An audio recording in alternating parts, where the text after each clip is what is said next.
Hello and welcome, everyone. I'm Natalia Kapitnik, Director of Communications at the Foreign Policy Research Institute.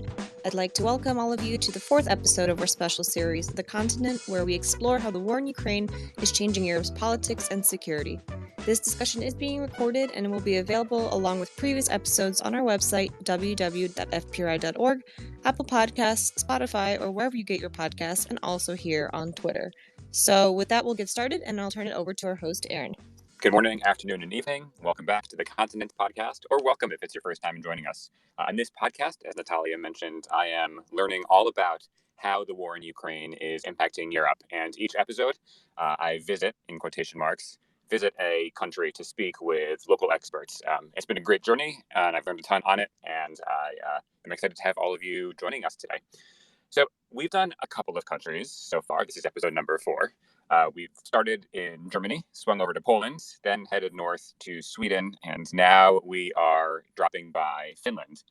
And one of the things I've enjoyed in recording these podcasts is measuring and being able to see the differences in the way these countries are responding culturally, politically, and in terms of defense, of course.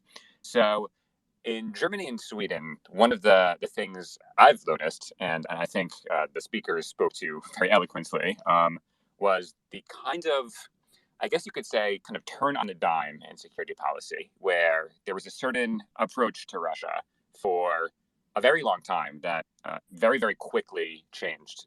Germany with the Zeitenwende, this shifting of eras, kind of recalibrating its entire security approach, or not, to be determined. Sweden, as we discussed last time, with the term we learned, cow turn, this kind of unwieldy shift in policy after insisting one thing would happen. We're not joining NATO. Actually, just kidding. We are joining NATO, and we're going to supply a bunch of weapons to Ukraine. That stands in contrast to what I've seen out of Finland so far, which seems to be a very measured, calm, collected response, which makes me wonder what has actually changed for Finland. Is Finland not perceiving a threat, or has it just been ready for this threat for a very long time? I don't have a good answer to that question, but I think our guest might. Joining us today is Minna Alander, and I will turn over the floor to her to introduce herself, and we'll jump in from there. So Minna, over to you. Hi, thanks, Aaron. Thanks a lot for having me here. I'm really looking forward to this discussion about those questions you already raised about Finland. So I'm actually not in Finland, unfortunately, currently. I'm tuning in from Berlin, where I'm working at the German Institute for International Security Affairs. Well, great to have you today. Let's start with the question I ask on every episode. Which is how the war, at least in the media and in society, how is it playing out for regular people? Are people outside of think tanks in Finland, taxi drivers, friends, relatives, etc., are they talking about NATO accession? Are they talking about Ukraine? Are they talking about Russia? Yeah, it's definitely a big topic, a big and hot topic in Finland. I think this war has touched many Finns on a quite personal level. It has brought back some memories back from 70 years ago from the Winter War when Finland was up against the Soviet Union. And it is really almost kind of like a small talk topic. Well, actually not really small talk, but like this everyday topic that really is quite ubiquitous. When I was in Finland last time in April and May, I literally just casually talked about it with my friends. What would we do, in case? How would we react? What if Russia was to attack Finland next? What would each of us do? So it is definitely a topic for everyone, both the war in Ukraine, Russia's attack. It is being followed with very, very great interest, both in the media and in the ministries, in think tanks everywhere. And it's also, of course, this NATO debate was also very a wide debate in the whole society with a lot of participation. So yes, it's been a very, very central topic all spring, both the war and this kind of side effect. It leading to this change of heart in Finland to actually finally join NATO after having cooperated with NATO very closely for 30 years almost. So it is definitely a widely shared concern for a lot of Finns, the security situation. So a follow-up question about that and about that debate, I guess it's a two-part question. So the first thing I want to ask about is kind of traditionally before this all kicks off, kind of the political lay of the land. One of the things that we've compared in prior episodes is in a country like, say, Poland, there wasn't really what you could call any meaningful pro-Russia sentiment or Russia-friendly sentiment in the political order, versus in Germany and in Sweden, there's, if not pro-Russia, but certainly parties favoring a more measured, cautious, trade-centric approach. So, can you explain a little bit, and then we'll do, I guess, we'll do the second question next. Can you explain a little bit, kind of the political lay of the land before this kicked off? Who was in favor? Who was against NATO? What was that outlook? Well, basically, I think we have to look at, like, in a way, Russia and NATO, like, both hang together, but I'd maybe address them separately. So, basically, on Russia, it's been a bit complicated in Finland, kind of like a two-layer thing.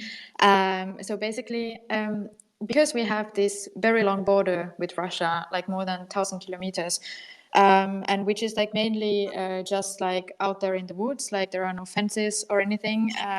So basically, the calculation was for a long time that it's like worth trying to maintain as good relations to Russia as possible, so that like any kind of costly tensions at the border can be avoided.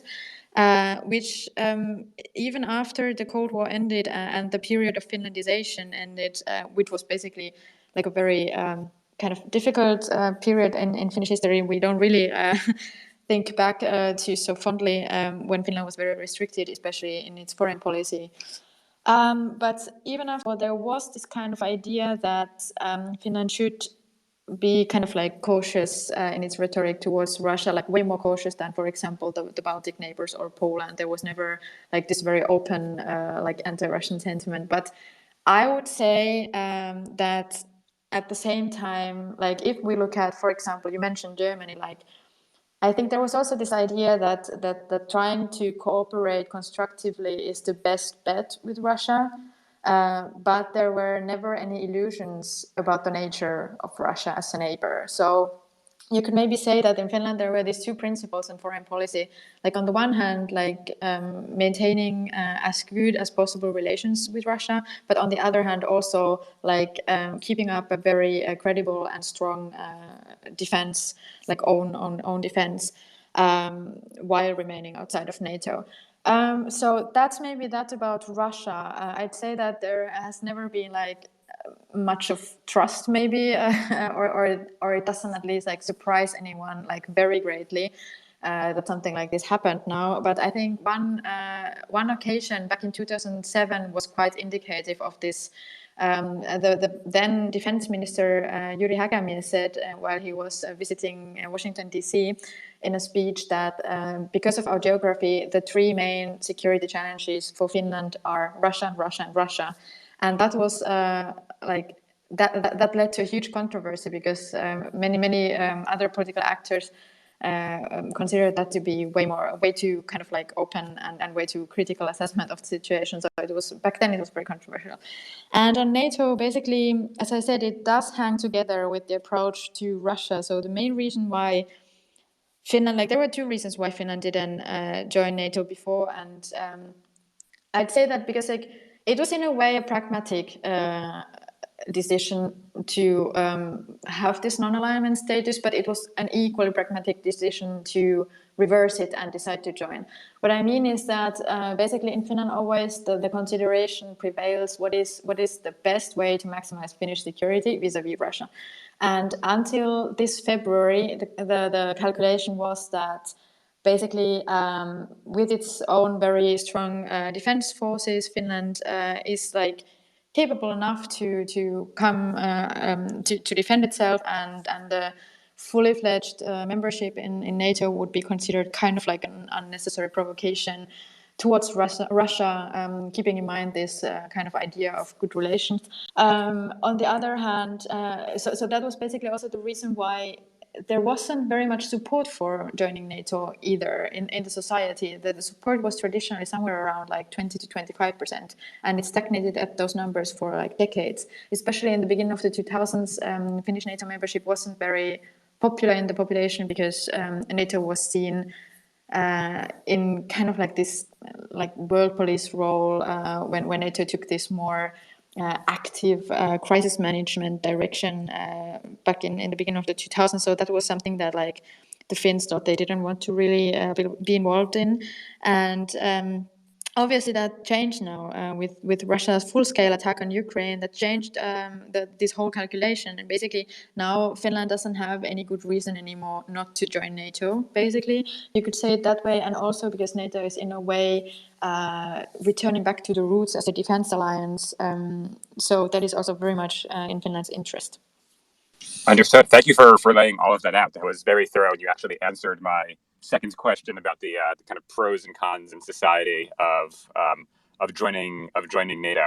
I want to circle back on something just because it's come up actually has been floated as a potential for Ukraine's future. We're not going to make a decision about that on this podcast, but you talked about Finlandization. So for those of us in the audience who may not be familiar with what that, I guess you could call it, enforced neutrality meant, can you tell us a little bit about how that worked, what it meant for Finland? Yeah, so basically Finlandization was a kind of situation where Finland managed to retain its independence after the Winter War, the Continuation War, which were like parts of took place during the Second World War. So in the Winter War, Soviet Union attempted to invade Finland and luckily failed at that. And then in the Continuation War, Finland sided with Nazi Germany in an attempt to take back some territories we lost to the Soviet Union in the peace treaty of the Winter War. But anyway, so the situation was after the Second World War for Finland that it managed to retain its independence in contrast to, for example, the Baltic neighbors who became satellite states of the Soviet Union. But it was, of course, like Soviet Union was a hugely a huge neighbor and a huge military power. So it was obvious that, like, although it's worked out once, Finland shouldn't like try to let it come to that again. So Finlandization was kind of this lesser evil approach to Soviet Union. It meant that Finland went totally out of its way to consider Soviet interests in especially foreign policy, in its foreign policy decisions, but also partly in the domestic politics, and there was also like some of the more negative impacts of Finlandization, where, for example, a certain extent of self-censorship in the society, and there was this excessive rhetoric of like friendship between the Soviet Union and Finland, and we also had this friendship treaty with the Soviet Union, and all that was like on the rhetorical level. We also had quite some extensive trade, the so-called Eastern trade with the Soviet Union, and there was also this phenomenon that we had a president called Kekkonen, who was famous for his good relations with the Soviet leaders, and he kind of made himself so irreplaceable that he stayed in power for 25 years. So in a way that was, in terms of democratic credentials, a little bit difficult period in Finnish history, and that's why no Finn would ever want to recommend Finlandization to anyone else. And also, the problem with recommending this approach to Ukraine, especially as this idea that it would be kind of like forced on Ukraine by someone else, it wouldn't work that way. Because first of all, I think the biggest difference is that in the Winter War, when Finland actually managed to stop the the Soviet invasion and retain its independence, it in a way earned a certain kind of respect in the eyes of the Soviet Union, and this kind of respect, I don't think that Ukraine ever had it. If you look at the rhetoric and this whole war that Russia is waging, like the idea is to like entirely like negate the existence of Ukraine's statehood and to make sure that they can never build a nation and so on. So that was never the case with Finland. I think that's like this minimum amount of respect was basically the condition that made Finlandization a kind of workable modus operandi.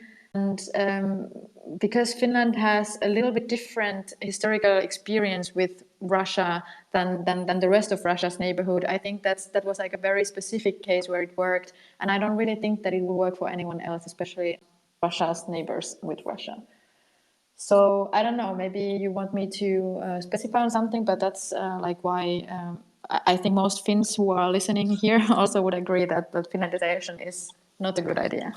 I think that's really helpful context to the broader rhetoric around Ukraine, where I think, the word Finlandization, not taking a side here, just here to explore the issue, but, certainly that word gets thrown around. Oh, Ukraine can just undergo Finlandization, problem solved. And I think what you're saying, brings to light how complicated politically or desirable that might be as an outcome. So important context, surely.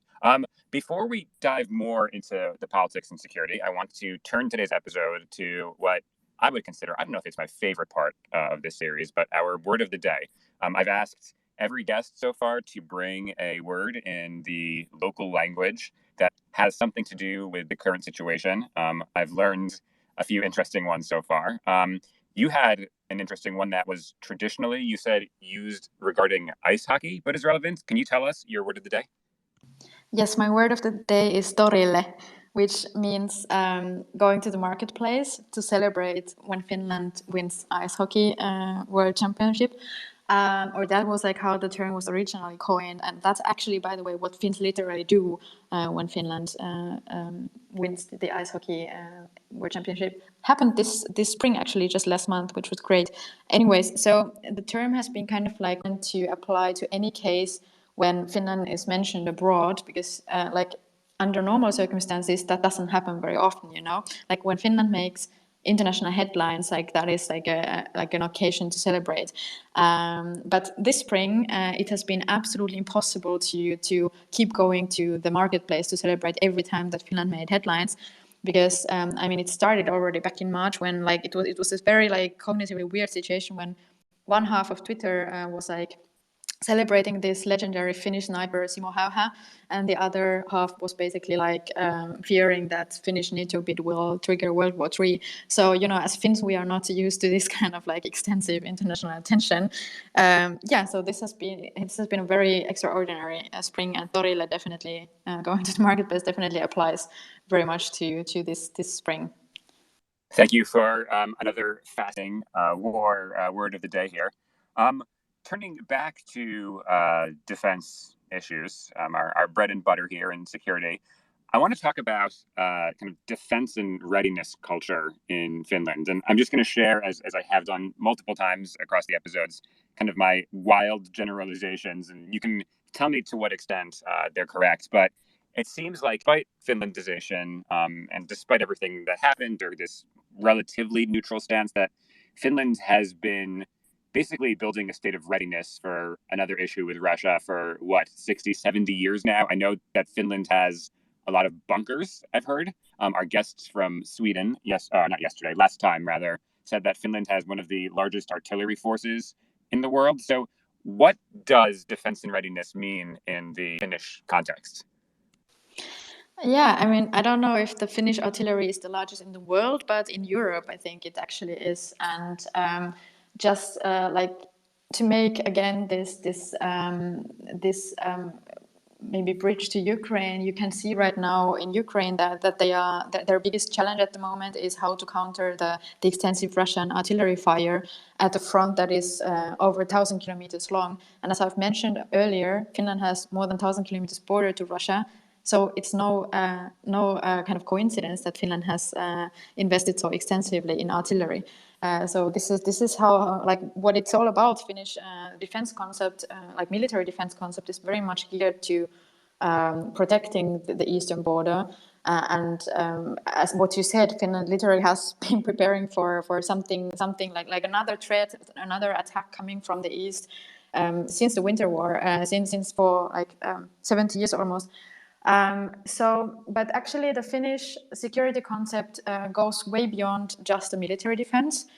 We have this comprehensive security concept, which includes basically whole society. There's this comprehensive security strategy for society from 2017, the latest one. And apart from military defense, it entails also civil defense, civil protection. You mentioned all the bunkers.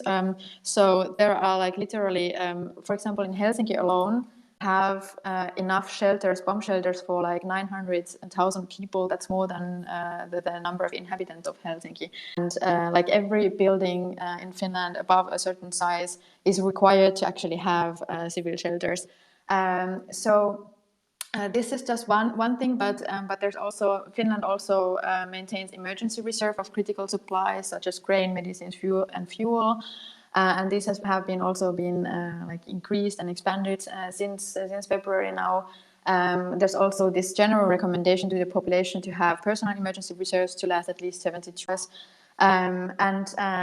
This comprehensive security also includes like this idea that like all members of society are for their own part responsible for Finnish security, like citizens, but also business leaders, organizations, the government, but also like local government and administration. So it's a very, like as I say, comprehensive concept and comprehensive way of viewing security. And actually, part of it is also like in Finland, there are also these like regular civil defense courses where actually like civilists can also learn some like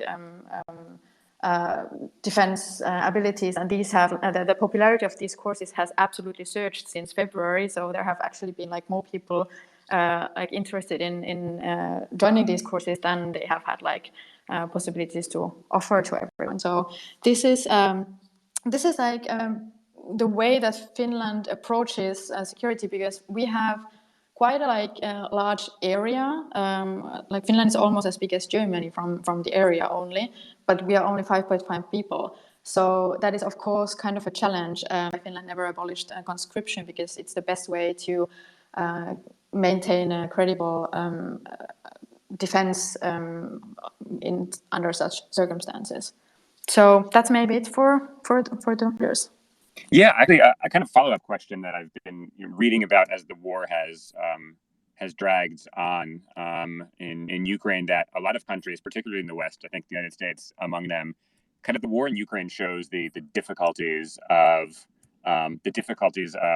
protracted war and the logistical concerns that means. I think there was a study, and I maybe have the countries mixed up, but found that for a couple of Western countries right now have ammunition stocks for maybe like a week of full scale the kinds of combat you'd see if God forbid things ever kicked off between Russia and NATO. So I wanted to ask, in light of this war in Ukraine for Finland, and in light of the interesting information you shared about this Hall of Society defense plan, does the war in Ukraine mean Finland is going to need to change its approach, or is slow and steady winning the race here? Do you see a change in posture coming? I wouldn't say that there's any need to change a winning concept, So exactly this kind of stuff is what Finland has been preparing for. And this is what we have all these reserves for. This is why we have such capable armed forces. Because like in a way, in Finland, there's always been this consciousness, this awareness that no matter how much we try to have good relations with Russia, considering our history of some form or other of Russian state basically attacking us at least once every century, it is just like, in light of probability, it's just like likely that it will happen again at some point. And basically the idea or the core of Finnish defense, and also that's the main reason why Finland is now joining NATO, is to have such a credible defense that it deters any ideas in Russia to attempt anything military against Finland again. So basically, I think that there have been some misconceptions about the motivations of Finland for now so suddenly reversing this non-alignment policy and deciding to apply for NATO membership. Because of course, like Finland is located at the Baltic Sea, the Baltic states are Finland's neighbors. Finland has a couple of million more inhabitants in the Baltics, but it's still kind of like not a big country, although like the area is not small. So I think there have been these ideas that Finland and Sweden, that this was like a panic reaction, and that Finland and Sweden were now like running into the arms of NATO because they got so scared of Russia. And that's not really the case, actually. It's more about the idea behind the NATO membership is that it's considered to be an additional part of defense that further raises the threshold for Russia to come up with any ideas of military action against Finland and Sweden. Finland is quite capable of protecting its border and protecting its territory from Russian attacks. As I've said, like basically the core of Finnish defense planning is, I hear, I didn't do a military service myself because I didn't have to, but I hear this from many friends who have done the military service, that basically in the exercises the threat always, or the attack always comes from the east, or maybe if it doesn't come from the east, it's flanking. But anyways, so this is basically such a like defining aspect of Finnish defense and security policy that there is basically no need to change it, really. Of course, the NATO membership will bring some changes, obviously, but that's also a reason why Finland hasn't wanted to set any conditions for Finnish NATO membership beforehand, like Sweden did. They said they don't want any nuclear weapons on their territory or permanent NATO bases, but Finland doesn't want to set any conditions yet in order to have the largest possible room for maneuver.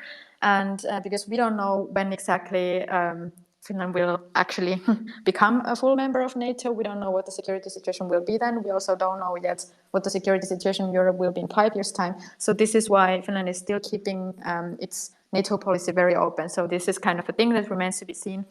But in general, what comes to the national defense, there's not really need to change that because actually it has been like one positive thing in this very like negative time that Finland has been in a way confirmed in its defense foresight and defense planning in what we see in Ukraine from the Russian side. Gotcha. So a further question relating to that, we've talked at length about kind of the implications of NATO membership for Finland in terms of NATO providing maybe this deterrence and this traditional defensive alliance capability. But would be keen to ask you, kind of flipping that question around, what does Finland bring to the rest of NATO? That's, of course, the most important question for all the current NATO members. So Finland, as I mentioned, or we've already talked about this, Finland has quite large armed forces considering the size of the country. We have a wartime strength of 280,000 and a reserve additionally of 870,000.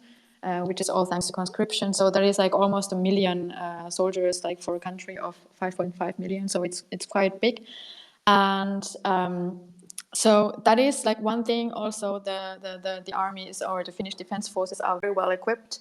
And what I would like to highlight in this context is like also why Finland and Sweden are applying together, because like Finland and Sweden have been intensifying and deepening their bilateral defense cooperation, notably since especially 2014, for obvious reasons, since the annexation of Crimea by Russia.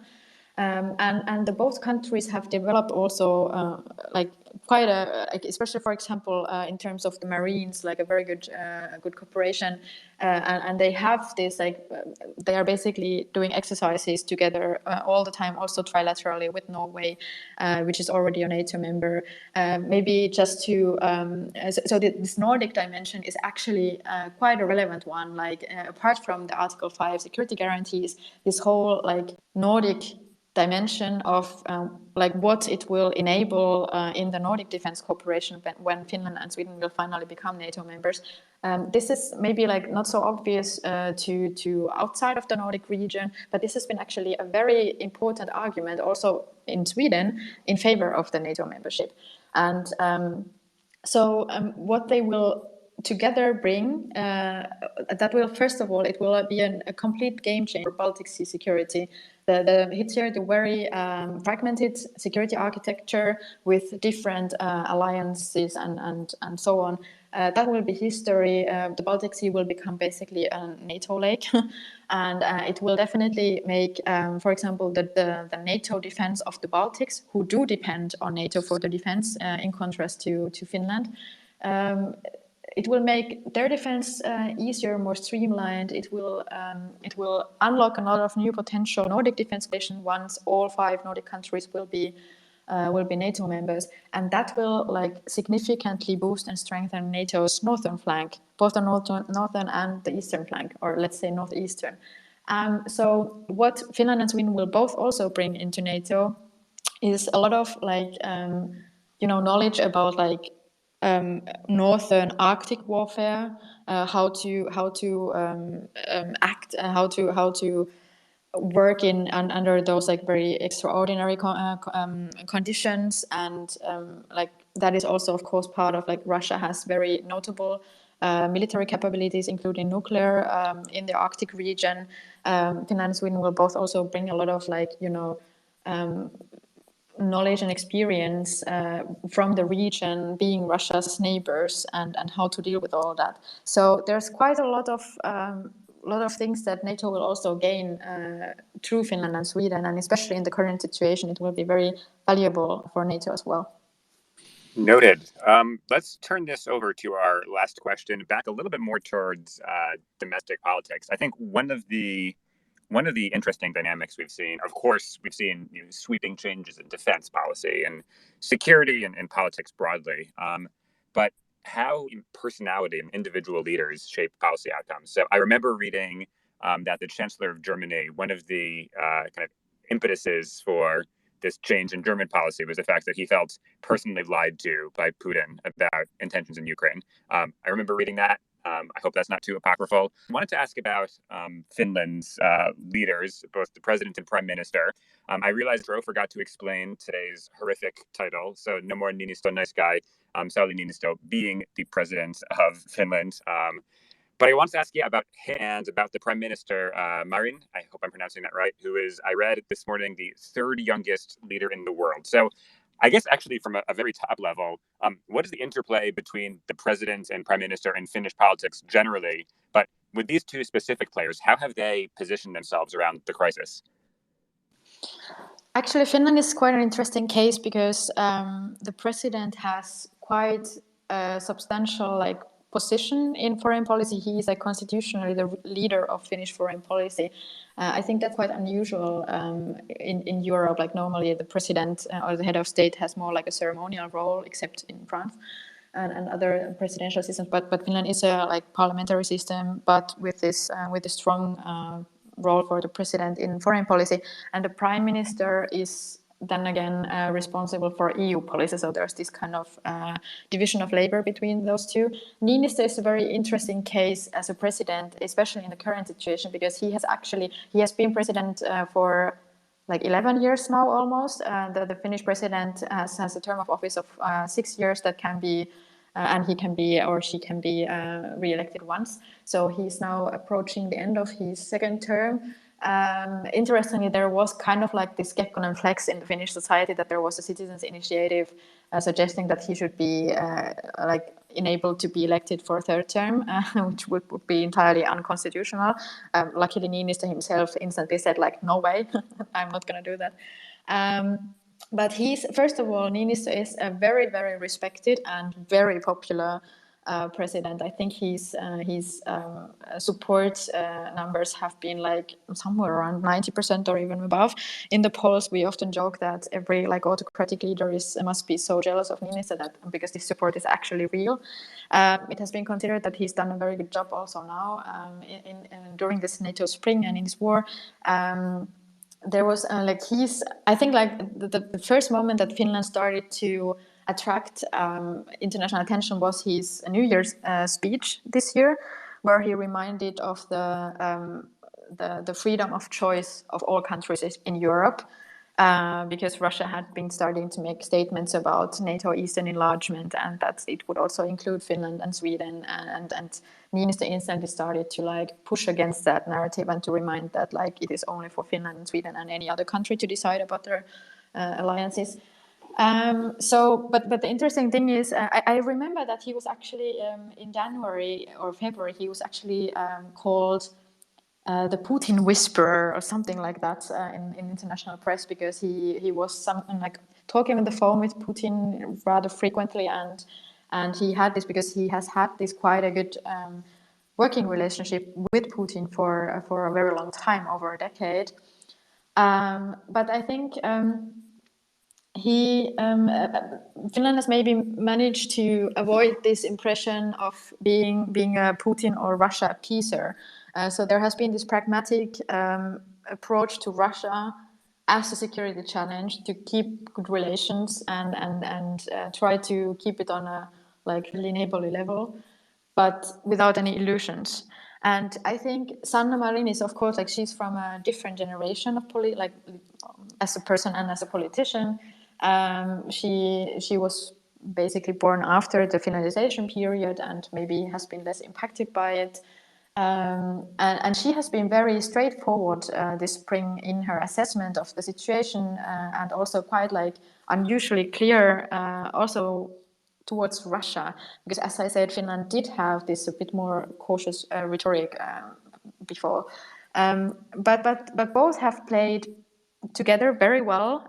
You can see here that national security is such a core issue in Finland that nobody wants to politicize it. It's not a place for any kind of power plays or games. So both the president and the prime minister worked extremely well together the whole spring and this whole process, and they were both doing their very important part to advance the NATO process, and it was also very telling that everyone was waiting for them to announce their stances on the membership perspective, and they didn't want to influence the public debate, so they waited with it until until mid-May, when it was only a couple of days before Finland actually submitted the application. So that was also kind of a powerful example of how well this worked, and that they were working together for a common goal, and announced their recommendation to apply for NATO membership together in a joint statement. So of course there are there may be sometimes some tensions, because of course EU is also in a way an important part of Finnish foreign policy, and the prime minister is responsible for EU policy, and the president for policy in general. But it worked very well, and nobody would want to politicize Finnish national security. That would be an absolute no-go in Finland. Well, on that note, Minna, thank you so much for dropping by today. I learned a lot, and this episode concludes our tour of the Nordic countries, but not our tour of the Baltic. Wink, wink. More to come on that front. But thank you again, and I will now turn it back over to FPRI and Natalia to conclude today. Thanks, Aaron, and thank you to Minna for this great discussion, and to all of our listeners for joining us. As a reminder, if you missed any part of the discussion, the recording will be available shortly. And as always, to explore more from FPRI's research, podcasts, and upcoming events, be sure to visit us on www.fpri.org. Until next time.